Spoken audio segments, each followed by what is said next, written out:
Hello everyone, আসসালামু আলাইকুম। চলে আসলাম নতুন একটি ভিডিও নিয়ে। যাচ্ছি আম্মুদের বাসায়। আম্মুদের বাসায় কিছু গেস্ট আসবে, তো আম্মুকে হেল্প করতে হবে, এজন্য আমরা মা মেয়ে রেডি হয়ে চলে যাচ্ছি। তো আম্মুদের বাসায় চলে আসছি। আর আজকে হচ্ছে আম্মুদের বাসায় কিছু গেস্ট আসবে, এজন্য হচ্ছে আমি আমার শ্বশুরবাড়িতে সব কাজ শেষ করে তারপর আসলাম। তো আমাকে বলছে পুডিং বানানোর জন্য, অনেক বেশি লেট হয়ে গেছে। তো মেহমান চলে আসবে এখন, না এখন কয়টা বাজে, দুপুর। তো মেহমান আসতে আসতে হচ্ছে বিকেলের পর। তো আজকে হচ্ছে আমার চা কফি কোনোটাই খাওয়া হয়নি, অনেক বেশি মাথা ব্যথা করতেছে। রান্নাঘরে যাব, পুডিংয়ের জন্য হচ্ছে দুধ গরম করতে দিছি, দুধ চাল দিতে দিছি। তো এখান থেকে একটু দুধ নিয়ে আমি হচ্ছে একটু কফিটা খাবো। তো এই যে এখানে 2 কেজি দুধ নিয়েছি, একদম ঘন করব, অনেকটা কমায় নিব। 2 কেজি দুধকে আমি অনেক ঘন করব। তো এখান থেকে আমি হচ্ছে একটু দুধ উঠিয়ে নিচ্ছি কফির জন্য।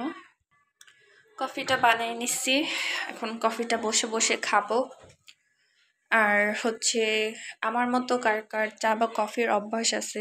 আমার মনে হয় যাদের চা কফি খাওয়ার অভ্যাস আছে তারা একবেলা না খেলে অনেক প্রচুর মাথা ব্যথা হয়। আমার কিন্তু একবেলা চা কফি না খেলে অনেক মাথা ব্যথা করে। তো আমি চশমা পরেছিলাম অনেকক্ষণ, তারপরেও দেখছি মাথা ব্যথা কমছে না। তো ভাবলাম যে না, এবার একটু চা বা কফি খেতেই হবে। তো একটু কফি বানিয়ে নিয়েছি।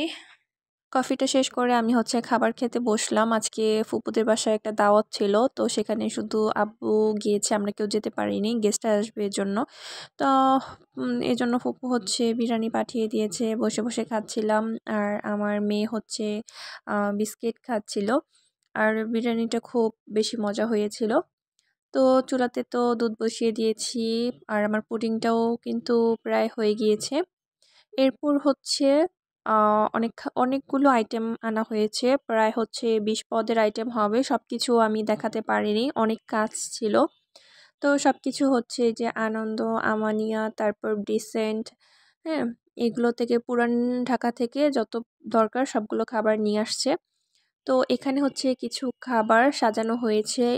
এই খাবার ছাড়াও আরও ফলসহ 15 পদের ছিল, যেটা আমি ভিডিও করতে পারিনি। তো আজকের মতো ওইটাই ভিডিও। আল্লাহ হাফিজ।